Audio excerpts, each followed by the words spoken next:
샬롬 샬롬 샬롬 샬롬 샬롬. 하나님 사랑합니다. 여러분 주 안에서 사랑합니다. 네, 오늘 사순절 말씀 함께 묵상합니다. 마태복음 13장 24절에서 30절. 씨를 뿌리는 사람들. 예수께서 그들 앞에 비유를 들어 이르시되 천국은 좋은 씨를 제밭에 뿌린 사람과 같으니 사람들이 잘 때 원수가 와서 곡식 가운데 가라지를 덧뿌리 꾸었더니 싹이 나고 결실할 때 가라지도 보이거늘 집주인의 종들이 와서 말하되 주여 밭에 좋은 씨를 뿌리지 아니하였나이까. 그런데 가라지가 어디서 생겼나이까. 주인이 이르되 가만두라. 가라지를 뽑다 곡식까지 뽑을까 염려되노라. 둘 다 추수 때까지 함께 자라게 두라. 추수 때 내가 추수꾼들에게 말하기를 가라지는 먼저 거두어 불사르게 단으로 묶고 곡식은 모아 내 곡간에 넣어라 하리라. 이렇게 말씀하죠. 프랑스 자유주의 화가인 밀레, 여러분들 잘 아시죠? 예, 그림 가운데 씨 뿌리는 사람이라는 제목의 그림이 있습니다. 우리도 아마 많이 보셨을 거예요. 새벽인지 화분인지 예, 그 붉게 물드는 노을이 보이죠. 신비로운 하늘 아래 투박한 모자를 눌러쓴 한 농부가 어깨와 허리에 둘러맨 커다란 자루에 씨앗을 가득 담고 씨앗을 한 움큼씩 집어넣는 대지에 거침없이 뿌립니다. 넓은 대지에 거침없이 뿌리죠. 그림 오른쪽 위에는 한 농부가 두 마리 소를 부리며 밭을 일구고 있는데 주인공인 이 농부가 씨를 뿌리는 곳은 비탈진 땅이죠. 아마도 버려진 땅 같은 예, 그런 곳 같습니다. 이 그림은 마태복음 13장 3절 이하에 기록되어 있는 예수님의 말씀을 근거로 그린 그림입니다. 길가나 돌밭이나 가시떨기나 좋은 땅을 가리지 않고 씨를 뿌렸다는 말씀처럼 쟁기질을 하여 개간된 밭은 아닐지라도 씨를 뿌릴 수 있는 곳이면 어디든지 씨를 뿌리는 농부의 모습을 그대로 보여주고 있죠. 씨를 뿌리는 사람은 내가 뿌린 이 씨가 싹이 날까, 싹이 나면 제대로 자라기는 할까, 열매는 맺을 수 있을까, 몇 배나 얻을 수 있을까, 그런 조건을 따지지 않습니다. 한 알이라도 더 뿌려야 한다는 마음으로 씨를 뿌리죠. 밀레는 이 작품을 1850년경에 그렸는데 이 그림을 그리기 전까지는 주로 농촌의 평화로운 모습을 그렸다고 합니다. 그런데 이 그림에서 보듯 씨를 뿌리는 농부는 결코 평화로운 농촌에서 평화를 누리고 있는 농부의 모습은 아닙니다. 당시에 신이나 영웅을 그릴 때 표현하는 것처럼 웅장 아래 투박한 농부만을 특별히 부각시킵니다. 이것은 당시 정치적 상황을 반영하는 것이다, 이런 평을 받고 있는데 18세기 후반부터 19세기 초까지 유럽에서는 거대한 격변의 시기를 맞게 됩니다. 혁명이 일어나게 된 거죠. 그때 일어난 혁명의 핵심 쟁점은 절대 왕정의 정치 지배를 타도하는 자유와 평등과 박애를 기초로 한 시민 계급의 정치 권력을 수립하는 것이었습니다. 그리고 그 혁명을 주도한 사람들은 신흥 시민 계급이었고 거기에 농민과 도시 근로자들이 합세하면서 혁명은 성공을 합니다. 이런 혁명으로 인해 영주제와 신분제 등 봉건적인 제도를 폐기하고 법과 하나님 앞에서 평등한 자유를 얻어내게 되죠. 프랑스에서도 이런 시민혁명이 성공할 때까지 엄청난 희생이 따랐습니다. 그런 시대 상황을 반영한 것이 밀레 이 씨 뿌리는 사람들이라는 그림입니다. 농부가 입고 있는 옷에서 바지의 파란색은 평등을 상징하는 색이고 윗옷의 붉은색은 박애를 상징하는 색입니다. 그럼 평등과 박애를 상징하는 옷을 입은 농부가 희망의 씨를 뿌리고 있는 거죠. 언젠가 자신과 같은 사람이 프랑스의 주인이 되는 날이 오게 될 것이라는 희망의 씨앗입니다. 그러나 씨를 뿌리는 농부의 얼굴엔 어둠이 드리워져 있습니다. 이것은 농부의 비장함과 굳은 의지를 나타내는 상징이기도 한데 등지엔 까마귀 떼가 날고 있고 이것은 아직도 완성되지 못한 희망에 대한 불안감을 표현합니다. 비장한 마음과 굳은 의지로 희망의 씨앗을 뿌리고 있긴 한데 여전히 농부의 마음속에는 불안감이 가득해 있다는 거죠. 그럼에도 농부는 씨 뿌리는 일을 멈출 수가 없어요. 아무리 척박한 땅이라 하더라도 씨를 뿌려야 되죠. 씨를 뿌려야 결실의 때가 오기 때문입니다. 농부는 씨를 뿌리면서 지금 당장 그것을 거두겠다고는 당연히 생각하지 않죠. 씨를 뿌리면서 당장 거둘 것이라고 생각하면 씨를 뿌리는 농부는 없습니다. 그리고 씨를 뿌리면서 가을이 되어 거두기 전에 태풍이 와서 모두 쓸어와 버리면 어떻게 하는 마음으로 씨를 뿌리지도 않습니다. 당장 거두리라는 마음도 당연히 갖지 않습니다. 가을 추수하기 전에 태풍이 올 수도 있고 이것이 걱정되어 씨 뿌리기를 포기하는 농부 또한 없죠. 농부의 마음에는 언제나 희망을 가지고 있는 거죠. 언젠가 거둘 날이 반드시 올 것이라는 희망입니다. 오늘 본문은 예수께서 천국을 비유로 설명하고 계세요. 이런 비유의 말씀, 어떤 사람이 자기 밭에 좋은 씨를 뿌리고 주인 몰래 원수가 와서 곡식 가운데 가라지를 또한 더 뿌리고 갑니다. 얼마 지난 후에 싹이 날 때 보니 주인이 뿌린 씨만 자란 것이 아니라 가라지도 함께 자랍니다. 그런데 문제는 가라지가 더 잘 자라는 게 문제예요. 그죠? 가라지가 얼마 되지 않아서 농부들은 그깟 가라지쯤이야 하고 별로 신경을 쓰지 않는데 수수 때가 가까워올수록 성장이 아주 빠르고 좋은 이 가라지가 온 밭을 차지한 것 같이 보이죠. 그때서야 농부들은 걱정을 합니다. 저러다는 곡식보다 가라지가 더 많아지겠다. 가라지 때문에 곡식까지도 추수를 못하게 되겠다. 양분은 전부 다 가라지가 빨아먹는구나. 걱정을 하죠.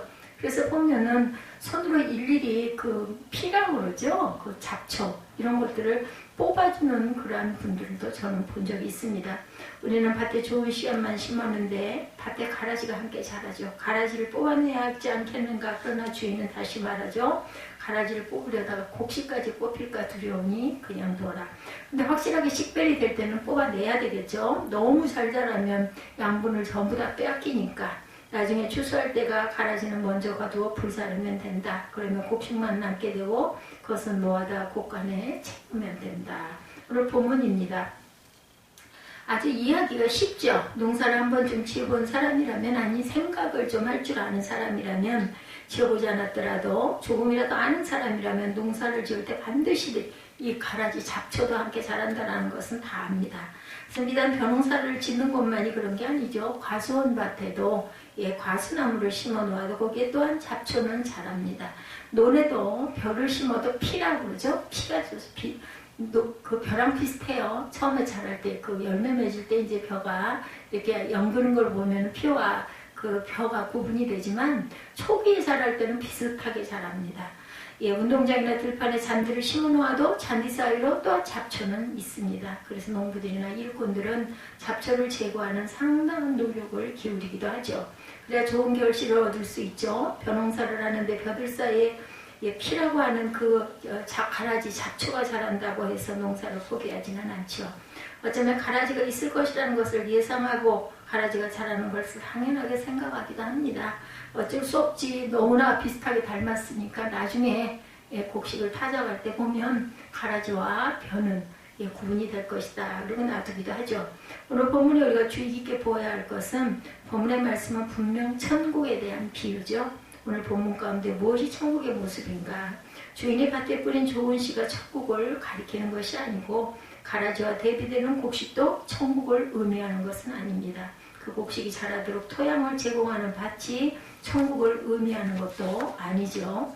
본문에 무엇이 천국을 의미하는 것인가? 바로 알아야 할 오늘 본문의 비유를 말씀하신 예수님의 의도를 정확하게 알아야 합니다. 24절이죠. 천국은 좋은 씨를 제 밭에 뿌린 사람과 같다. 이렇게 얘기합니다. 좋은 씨를 제 밭에 뿌린 사람과 같다. 여기서 천국은 좋은 씨를 자기 밭에 뿌린 사람과 같다. 27절에는 그를 집주인이라고 표현하고 있습니다. 아마도 그에게는 제법 넓은 밭이 있었던 것 같아요.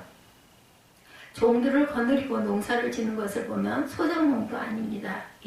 자신의 그 땅이겠죠. 아마도 넓은 밭을 소유한 소유주인 것 같아요. 그 주인이 자기 밭에다 씨를 뿌렸어요. 좋은 씨를 뿌렸습니다. 좋은 씨를 뿌린 그 밭에 원수들이 와서 가라지를 뿌림으로 그 밭에 가라지가 함께 자라는데 그 주인은 가라지를 뽑지 말아라 말하는 거죠. 가라지를 뽑으려다가 곡식까지 뽑힐까 염려가 된다. 지금 자신의 밭에 곡식과 가라지가 함께 자라고 있는데 주인은 추수 때는 곡식과 가라지가 구별될 것을 알기에 지금 당장 가라지를 제거하지 않아도 된다는 거죠. 바로 이 주인이 천국의 모습이라는 것입니다. 오늘 본문에 강조하는 것은 두 가지. 첫 번째는 심판의 때가 반드시 있다. 추수할 때가 반드시 있다라는 거죠. 곡식과 가라지가 지금은 함께 자라지만 추수 때는 곡식과 가라지는 반드시 구분이 된다는 겁니다. 그러나 그보다 중요한 가르침은 오늘 내 밭에 씨를 뿌려야 한다면 그 밭에 가라지가 날지라도 좋은 씨를 뿌려야 한다는 것이 관건이죠. 씨는 뿌릴 시기가 있습니다. 때가 있어요. 때를 놓치면 안 되죠. 추수를 할 수가 없습니다. 그래서 농부는 언제나 그때를 놓치질 않습니다. 오늘 뿌려야 할 씨를 내일로 미뤄서 농부는 영원히 추수할 기회를 얻지 못하는 그러한 일을 만들면 안 되죠. 추수의 기쁨을 누리지 못하면 큰일입니다. 양식이 없으면 굶죠. 씨를 뿌리는 사람은 언제나 희망을 가지고 뿌린다라는 것. 뿌린 씨앗이 싹이 나고 자라 언젠가는 탐스러운 곡식과 열매를 안겨줄 것이라는 희망. 그 희망을 가지고 최선을 다해서 씨를 뿌리죠. 오늘 본문에 분명하게 씨를 뿌리는 사람이 천국이라, 씨를 뿌리는 사람이 천국을 만들어가는 사람이라고 말하죠. 씨를 뿌리는 사람이 천국을 사는 사람입니다. 오늘 우리가 우리 삶에서 열심히 뿌릴 씨, 우리는 천국을 만들어가는 것이고 바로 그런 삶이 천국의 삶이다. 가정에서 아버지나 아버지로서의 최선을 다하고 그것이 씨를 뿌리는 것이죠. 어머니는 어머니서 어머니의 역할을 다합니다. 그러면 바로 그곳에 천국이 이루어지죠. 사업을 하는 사람은 자신의 사업에 최선을 다하고 직장생활을 하는 사람은 자기의 직장에서 최선을 다합니다. 그것이 씨를 뿌리는 것이고 그런 씨를 뿌리는 사람을 통해서 거기에 천국이 만들어지고 희생은 공부하는 사람, 학생은 공부하는 일에 최선을 다해야 온전하게 앞길을 잘 개척해 나갈 수가 있죠. 우리에게 찾아오는 많은 유혹 가운데 하나는 씨 뿌리는 일을 미루려고 하는 게 문제입니다. 꼭 오늘만 씨를 뿌려야 하느냐 이런 마음이 오는 게 문제죠. 좀 편히 쉬고 내일부터 하면 되지. 근데 내일이 매일 오는 것이 아니죠. 예, 선하게 살려 하는 우리에게 오늘은 적당하게 타협하며 살고 내일부터 열심히 살아도 돼. 선한 일은 내일 해도 돼. 오늘 너는 즐겨. 그런 유혹의 소리가 자꾸 들려옵니다. 청소년에게 들려옵니다. 학생들에게 들려옵니다. 직장인에게 들려옵니다.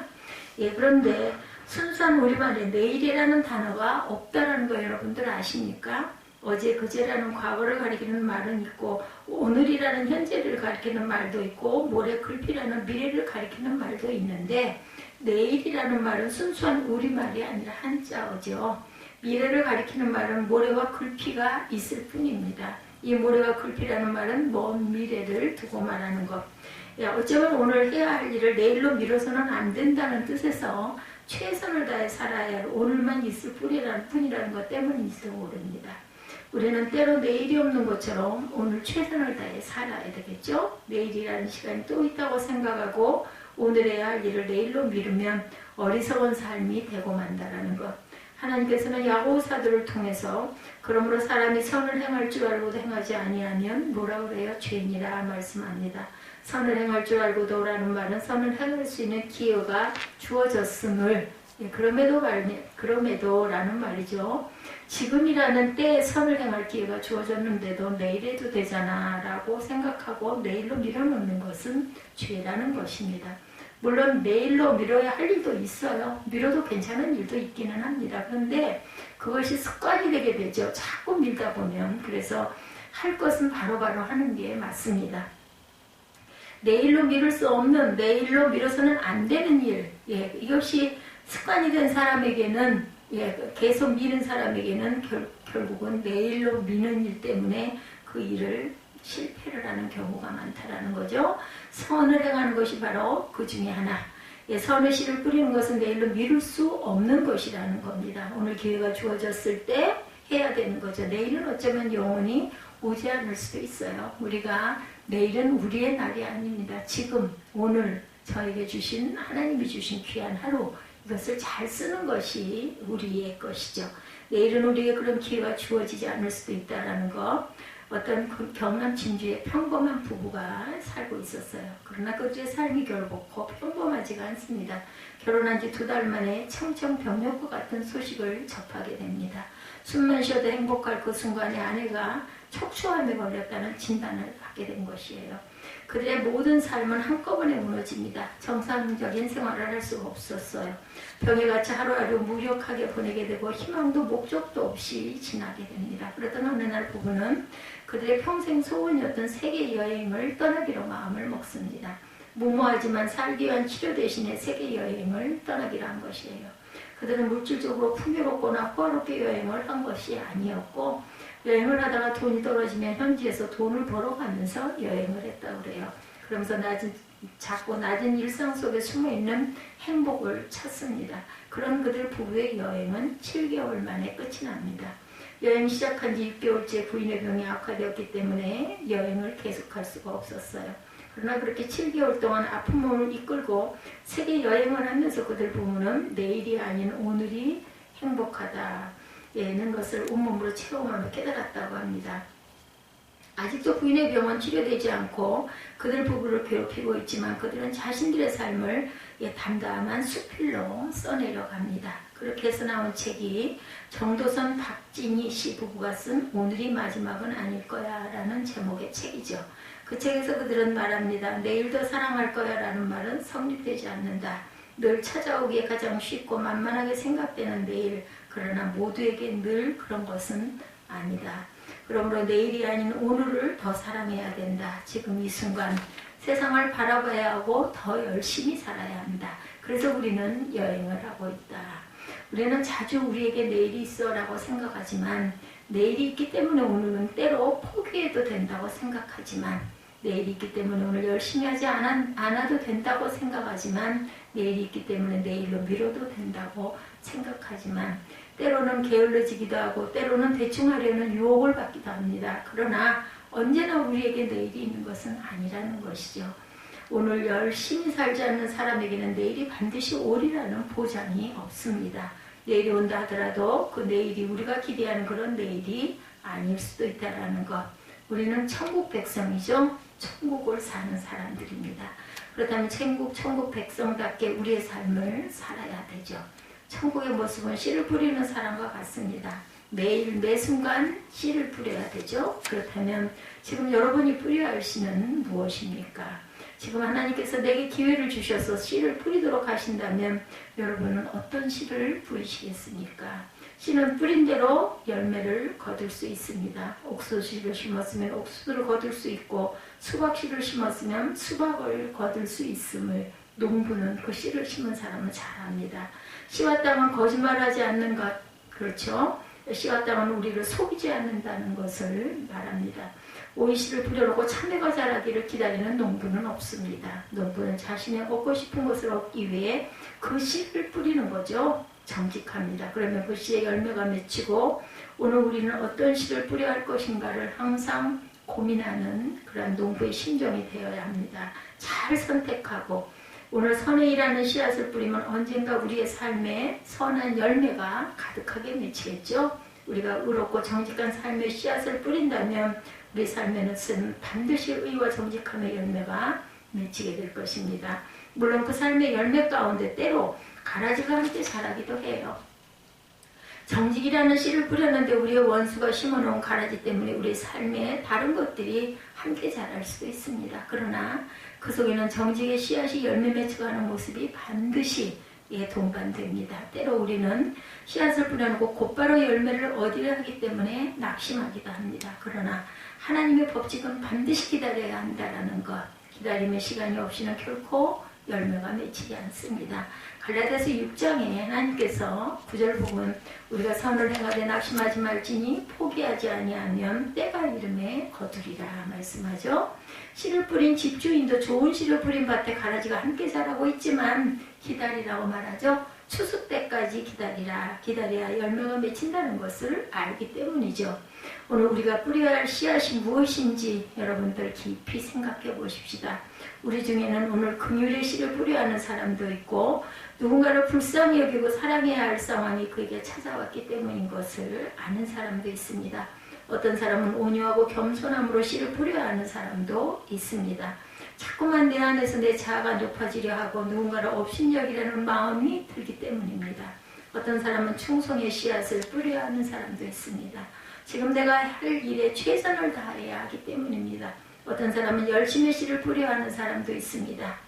자꾸만 내 안에서 게으름의 소리가 들려오기 때문이죠.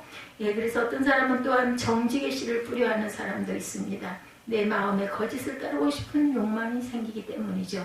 어떤 사람은 성결의 씨를 뿌려야 하는 사람도 있습니다. 세상의 헛된 것과 세상적인 더러움에 끌려가라는 마음이 자꾸 생기기 때문입니다.